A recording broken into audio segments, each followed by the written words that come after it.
10 years from now, you will surely become someone. The big question is who?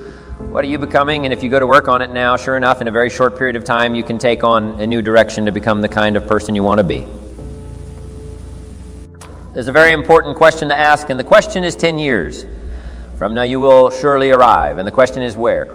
So to answer the question of where you want to arrive and the kind of person you want to be, you've got to get serious. What I would ask you to do starting today is get excited about committing an act that's positive, an act that's constructive to make the changes in your life that you want made and to go the direction that you want to go. Get excited about your potential. Human capacity is usually never the problem. Little children can learn several languages, but we can learn to do the most incredible things. All we need to do is take the time to do it. So it's not a matter of capacity, it's a matter of judgment. It's a matter of excitement. It's a matter of will. And it's a matter of wanting to bad enough. So it's pretty exciting to know that any day you wish, you can change your life. Any day you pick out, you can make major changes. It doesn't ever have to be the same again. And that's exciting, knowing that intellectually and personally, you can actually do the things that will make major changes in your life. There's so many things to work on this that if you don't get busy and work on it, sure enough, the time will pass. And sure enough, 5 years from now, you'll wind up where you don't want to be wearing what you don't want to wear, driving what you don't want to drive, being what you don't want to be. Now's the time to fix it. Now here's 3. You've got to get going. All of the things that you've learned will not do you that much good if you don't put it into an action plan. You've got to get going. In my management leadership seminar, we teach game plans, how to put all the good things that you've learned into action. Economic action, social action, personal action, how to make the changes and how to actually do the work, how to actually function, get going. That's the key. Some people are ever learning, but they don't put it into action. They don't really take the action. It's like the man who keeps bringing materials to the building site and never builds anything. He keeps bringing in the sand and the gravel and the windows and the doors and the roofing material, and he just stacks up all these supplies. But he never builds anything. See, if you do that long enough, fairly soon, they'll come and take you away. You've got to do something with what you've learned. You've got to take action. You've got to get going. So that's one of the most important things to learn. How to design your days, how to design your weeks, and how to design the months so that you take the proper action to get the proper return that you're looking for. Whether it's economic or personal, get going. It's a major key. Now let me show you what triggers all emotions into activity that brings result. And results is the name of the game. Here it is. Action. Finally, you must do something about how you feel, Jesus, the master teacher, said. Don't just be listeners. Be doers. The world admires the doers. Whatever it takes to get you to try harder. Read more, set your goals, and go for it. Here's the next attitude disease over caution. Some people never will have much. They're too cautious. Now, you can also be too reckless, but you can also be too cautious. This is called the timid approach to life, and my caution was always the risk. Risk used to drive me right up the wall. I used to say, what if this happens? It's called the language of the poor. What if this happens, and on top of that, if this was to happen, look at the fix I'd be in. I better not try. I could always ace myself out. Then I'll tell you what changed my whole life when I finally discovered it's all risky. The minute you were born, it got risky. If you think trying is risky, wait till they hand you the bill for not trying. If you think investing is risky, wait till you get the tab for not investing. See, it's all risky. Getting married is risky. Having children is risky. Going into business is risky, and investing your money is risky. It's all risky. I'll tell you how risky life is. You're not going to get out alive. That's risky. The Englishman says, well, if that's the way it's going to work out, let's give it a go, right? That's what it's for. Give it a go. Somebody says, yeah, but I'm looking for safety and security. Fine, then huddle in a corner. We'll cover you with a sheet, bring you 3 meals a day, and we'll protect you, feed you, look after you, care for you. We won't let anything happen to you, and you'll probably live to be 100. There I said, well, yeah, I'd live to be 100, but what a way to live, right? What a way to live safe and secure. Don't ask for security, ask for adventure. Better to live 30 years full of adventure than 100 years safe in the corner and see it's not important how long you live. What's important is how you live. Here's the next attitude disease. We're almost through with this motley list. In fact, we're almost through. Hang on.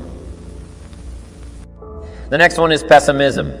Pessimism, the deadly disease of always looking on. The bad side, the problem side, the difficult side, checking all the reasons why it can't be done. The poor pessimist leads an ugly life. He doesn't try to figure out what's right. He tries to figure out what's wrong. He doesn't look for virtue. He looks for faults. And when he finds him, he's delighted how ugly this is. A poor guy looks through the window, doesn't see the sunset. He sees the specks on the wind. And this is the poor guy, right, who rushes up, takes such leave of his senses. This guy rushes up and he says, I've got 5 good reasons why it won't work. He's so dumb he doesn't know.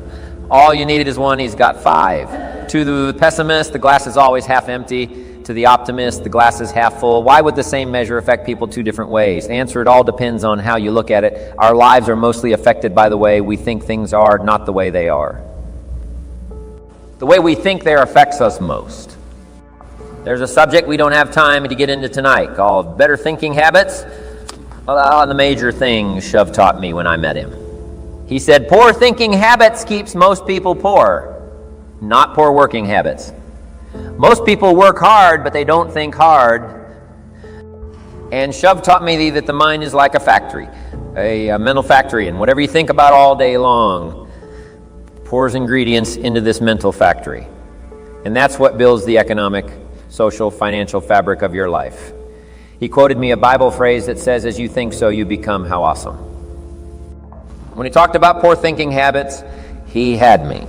I used to start the day reading the morning newspaper. I mean, you can believe that or not. I'd get a cup of coffee and read the paper. I'd load up on wars and riots and murders and stabbings and killings and bank robberies and muggings and car wrecks and tragedies. I'd even read the back pages.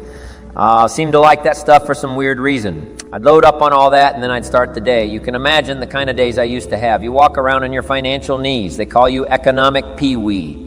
The guy says, I want to be a great leader. Wonderful. The first thing we do is follow him to his house. When we get there, we walk in and check his library. Somebody says, well, why check his library? The reason is because what a man reads pours massive ingredients into his mental factory, and the fabric of his life is built from those ingredients. You would not believe what some people have got in their house to read. You would not believe one of the best dressed up words I know for a lot of it is trash. Can you imagine dumping a barrel of trash into this mental factory every day and coming out with a rich, dynamic, positive life? It can't be done. I might as well try making a cake with cement. The kids back in Danbury, CT High School, they're asking me questions one day. I'm talking to the kids. Kids got good questions these days. One of them said to me, Mr. Rohn, how do you build a good life? I said, it's simple. It's not easy, but it's simple. Here's how you build anything. Select the right ingredients. Keep out the wrong ingredients. And it starts with thought. Everything starts with thought. So you must be wise and careful what you think about, because that starts everything. You got to be wise and careful. I asked kids what would happen if somebody dropped sugar in my coffee. They said, well, you'd be okay.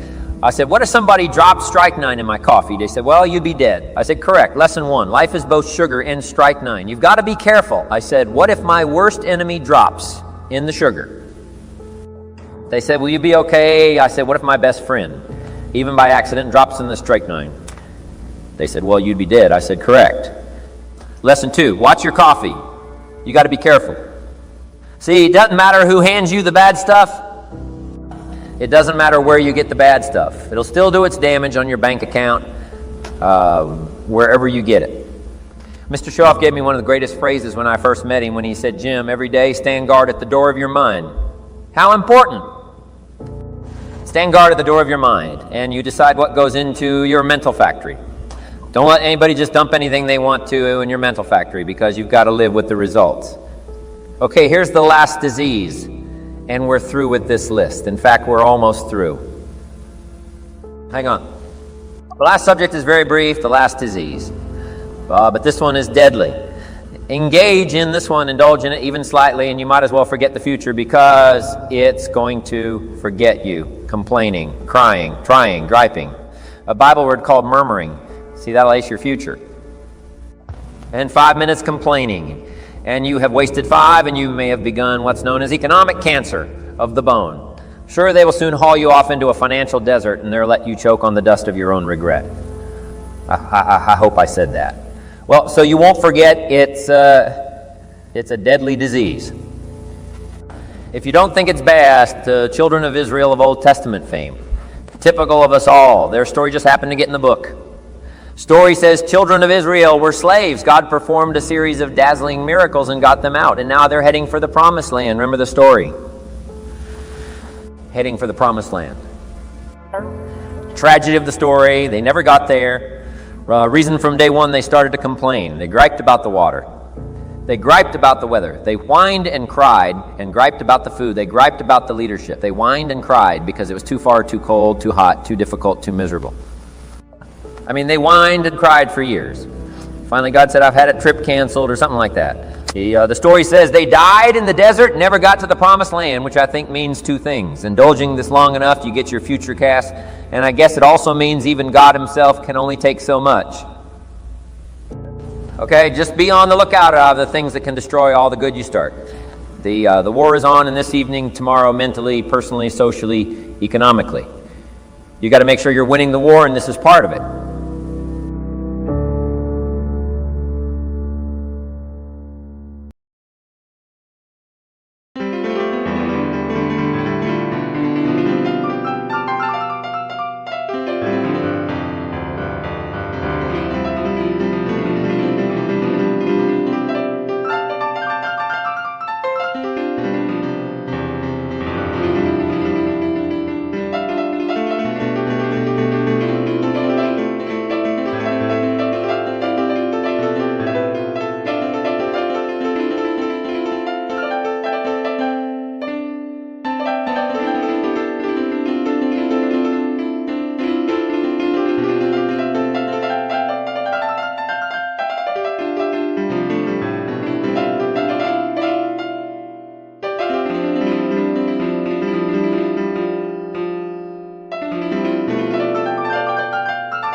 till the day I die.